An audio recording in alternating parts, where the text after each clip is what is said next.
And so I've just come back from, this is why I was sick, I think. I've just come back from CES in Las Vegas. So yeah, Las Vegas will do that to you. And it's great. You've got like the self-driving cars, you've got the VR headsets, you've got all these like crazy new technology, and sometimes it feels like the robots are coming to kind of take over. And whilst it's interesting, day in, day out, I'm sitting down with CMOs of the biggest brands in the world trying to make sense of all this space. And actually the opportunity isn't necessarily so much in the talking fridge or the robot or the self-driving car. That stuff is fine, but it's quite a long way out where it's going to kind of take mass adoption. The opportunity in front of most people is our phones. How are people using their phones? The amount of time spent, what they're doing on their phones provides a great opportunity and a great starting point. So whilst all these kind of crazy technologies are interesting, there's still a huge job to do for most people to really understand how people are just using their phones. And there's a lot of voodoo, there's a lot of like social media mystique out there, and most of it's kind of bullshit. So I'll try and cut through, and kind of what I've learned from however long I've been doing this is these technologies change, they kind of change at a lightning fast pace, but some things remain true. And it's kind of holding on to what remains true and understanding how to land your brand within these new environments versus throwing everything you've learned over the last 50, 60 years of brand building just because of this new technology. And at the end of the day, it's back to the earlier point, it's about connecting with people, putting your message in front of people, and the algorithms are there and they help with that, but it essentially comes back to just connecting your message to your audience. So as Don Draper would say, we need to remind ourselves to keep it simple, but make it really significant. And as Kanye would say, sometimes you get emotional over fonts. Stay true to like what was true in Don Draper's day, back in the last 40, 50 years of brand building is still true today, but understand the nuance of execution to land it in a way that makes sense to how people are using their phones and how people are consuming this information, because that has changed. Like I said, just same point, kind of the brands are still the same, but how you connect those brands with people through the new environments, through these new spaces, the nuances of that has changed. But at the end of the day, stay true to your brand, stay true to what's core to you, but just land it in a way that makes sense in the environment. Don't just take old media and slap it into people's phones, that's not going to work. But the brand story and the brand message can remain true. You just need to land it and execute it in a way that makes sense in that environment. So my starting point, no matter who I'm talking to and no matter where I've been working, is my mobile phone. This is a screenshot of my homepage, my mobile. So you can see I kind of organize things in an OCD way. But I have my go-to apps along the bottom. And so my starting point is always, why does someone pull out their phone? Why does someone fire up one of these apps? And what is their expectation? Why are they going there? And if we understand why they're there and what their expectations are, then we can understand how to craft our brand messages to make sense and add value in that environment. So when I go to Facebook, it's for a very different reason to when I go to Twitter. And it's a very different reason to when I go to Instagram, and a very different reason for when I go to Pinterest. So understanding why people, and it's a hugely personal space. And so if we understand why people are there, then we can understand how can we as a brand come and deliver something of value, engage with people in a meaningful way, not just disrupt them from what they're doing and try and drive them somewhere else. That's like the old digital marketing model. The old digital marketing model on desktop and on websites was around banner ads, and you distract someone, you try and drag them to your branded destination to spend time. That model doesn't really work here. People are spending their time on their phones in these apps. How can you turn up in these environments and deliver something of value and then let people carry on? So I'll talk about Pinterest. We're quite new. We're still kind of working on our presence around the world, and most people don't necessarily quite understand kind of why people are going there. And so it's less about Facebook, Twitter, Instagram. You're going to see what's happening in the news, what's happening with your friends, what's happening at that moment in time. Pinterest is quite unique in that it's not about what's happening. It's about what's going to happen. It's about what you want to do with your life and how you're going to get there. And so people don't come to Pinterest to do this. You don't come to Pinterest to take the selfie and share it. There are other places to do that. But we think that maybe you come to find the reason to take the selfie. So Pinterest is basically full of ideas, and people come to discover and do the things that they love. And no matter who you are, those things could be completely different. So it could be that you're coming for inspiration around interior design, or for food, for tattoo ideas, whatever it might be. Each person's set of uses is completely unique. But you're coming to find things that you personally want to go and do. And we like to think that kind of Pinterest is there basically for when you put down the phone and you go and do something in the real world. It's there to help inspire you to do that, inspire you to put down your mobile, inspire you to go out and find ideas for things you want to do. So we call it the world's catalogue of ideas. We think it's kind of a rich repository of ideas that inspire people to go and do something. And how you find those ideas is something that we're really spending a lot of time working on. And so the way that you navigate, you can now use kind of image search. And so we're getting smart about how to guide people through in terms of not just typing in through text, but like guiding through images and through image recognition. So what makes a great idea from a brand on Pinterest? Essentially, it's how can you help people, inspire people to go and do something? How can you help them be a little bit more creative in their life, whether that's finding a new twist on a recipe, defining their tastes in terms of their fashion, the style, finding an idea for whatever it is they want to do. If you can, as a brand, come and help people achieve that and inspire people to do something with your brand, then you're coming and you're delivering and you're adding value to the space. And it ranges from super aspirational to everyday. So some things people come to plan are their dream vacation, their dream wedding, all the way through to like, I just need ideas for what I'm going to cook with my family tonight or the weekend. So it could be really aspirational, it could be really everyday. It's about what's right for your brand and how you want to connect with people. This is some work we did with John Lewis in the UK. Really simple, these are 3 pins. And essentially, they're just ideas on how to make average Father's Day presents look a bit better. So again, just a really simple idea, but helping someone just go and do something in their life that they were going to do anyway, but give it a bit more creative spin and inspire them to go and do something. I spend a lot of time kind of talking to brands about how to design for the mobile phone and the screen. And lots of these I'll talk about are true across Pinterest, they're true across Instagram, they're true across Facebook. Essentially, people on their phones, in these apps, scrolling through super fast, and you've got to stop someone, grab their attention, land your message, draw them in to land your message. So how you want to design? First of all, you want to design for portrait. People hold their phones like this, not in landscape. So design for portrait. Think about how you play with color. So using color blocking or color matching to stand out and get cut through.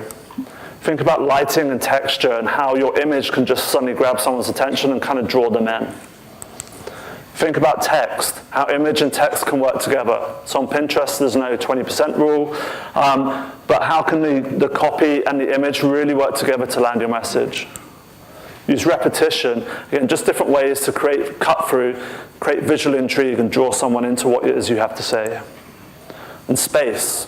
On Pinterest, lots of people are putting products up onto the platform, and nobody just wants to see a product on a white background in a square. But if you just drop it down, create a bit of negative space, put some gradient behind it, all of a sudden it becomes visually interesting, and someone's going to stop and spend some time with it. Think about branding. This is particularly true. It's particularly true on Instagram. It's also true on Pinterest. Lots of people want to come and bring beautiful, amazing photography, and for it to feel like organic content or natural content, and that's fine, that's great. But if you don't make a connection with your brand, then it's a waste of time, waste of money, it's a waste of kind of everything.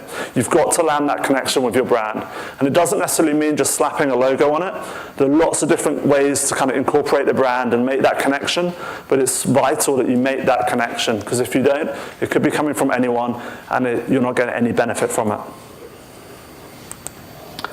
Play with personalization. Everyone talks about big data, and essentially what the data allows you to do is drive relevant messages. And so our API is pretty open. And this is some work we did with Valspar, who are a paint company. And essentially, you can connect to Pinterest. You can then pull in your boards and look at your profile. You can then find the colors that have inspired you on Pinterest. So you're putting in your browsing behavior on Pinterest to then make matches for the color that you may want to go and buy from Valspar. So again, Valspar's website has just gone from being fairly basic products to now a personalized experience based on what exactly it is that you're looking for. So you can go and pick the colors that have inspired you, and you can go find the right paint matches. Play with trends. We see trends ebbing and flowing through Pinterest all the time. You've got macro trends, you've got micro trends. Don't just piggyback on them, but how can you kind of land your message in a way that's relevant to the next trend, or use the trend data to inform your product development, something we're doing with lots of brands. And then play with sight, sound, and motion. So back to the Zuckerberg slide, we're moving right now from being really photo-based to video becoming a dominant form of expression and how people are consuming content on their phones. So play with sight, sound, and motion.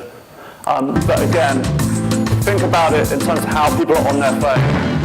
Like most people are holding their phone in portrait. So it doesn't always make sense to shoot. Most video is shot in landscape.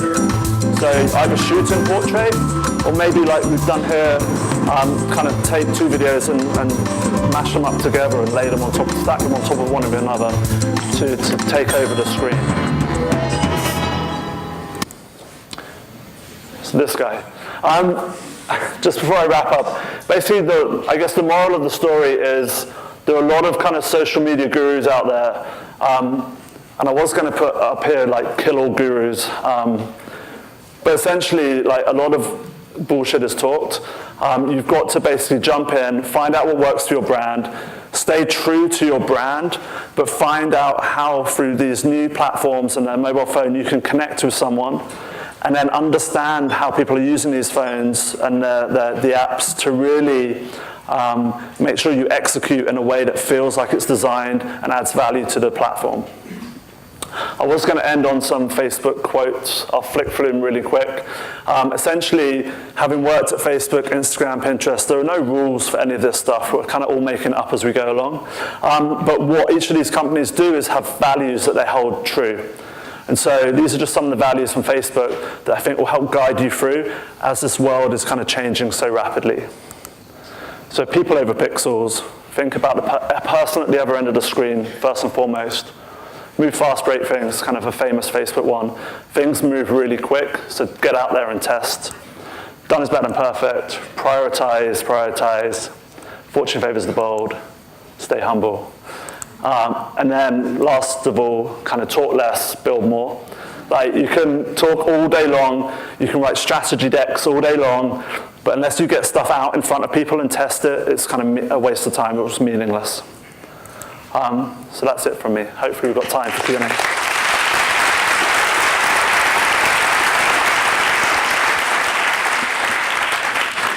Thank you very much. Any question about Pinterest or anything else, I guess? Come on. Don't be shy. Shy is the devil. No? Okay. Fine, we move. No, there's a question, just here. Turi Cacciatore. How can you keep the level of the quality of the images that high on Pinterest as opposed to other social? Yeah, so I guess on Pinterest, 80% of the content is from professional sources. So it's from brands, it's from journalists, it's from publishers. You don't come here to share user-generated content. So because of that, the quality tends to be quite high. In terms of brands, across all these platforms, what I tend to tell them is less is more. Like lots of brands have like these stupid like content calendars, and they have to be putting content out all the time, and it's a Tuesday, we have to say something. We've got nothing to say, so you just put something random. So what we tend to tell people is like, less is more. Understand what it is you have to say it really fucking well, and then get it in front of the right people, versus just assuming that you have to just be constantly pushing things into these sites. Any other question? Please. Hi, I'm Clarissa. Hi. Thank you for the talk. I have a question from brand side, actually. I don't know if you could tell us, but anything else that's cooking in terms of new formats for brands? I know videos and those animations and sponsor promoted photos and all these things. Is there anything new cooking up? There's lots of new things, but not much I can talk about. So video is going to be big this year. Lots of things that exist that people don't really take advantage of, like sequencing of messaging. So, yeah, I probably can't say too much or else I'll get fired. Sorry. Is that okay? Just one last question. Just one over. One last chance. Yeah. Hello, Thierry Soffier, Philip Morris, Digital Customer Care. Do you have any tips to build a great customer experience through an app or through a website, a mobile, I would say, website? I mean, we heard a lot about focus group, bring customer. I mean, you can build customer journey. You know, what will be like the pragmatic approach you will suggest? Yeah, I think it's again coming back to understanding why people are on these different platforms, and some may play a role for customer services and others may not. Like for me, Twitter is a natural place for customer service. I don't know whether Pinterest is necessarily, but you want to be listening, you want to be making sure that you're aware of if people are commenting and responding. But if you can direct people to more of like a single channel, then it probably makes more sense to make it more manageable. And it lends itself to how people are using those platforms anyway. People tend to go and bitch about things somewhere else. Then you probably want to focus your time over there. It's tough though, like no one's quite got it right yet and figured it out. Well, thank you very much, Alastair. All right. And let's give a round of applause for Alastair. Thank you.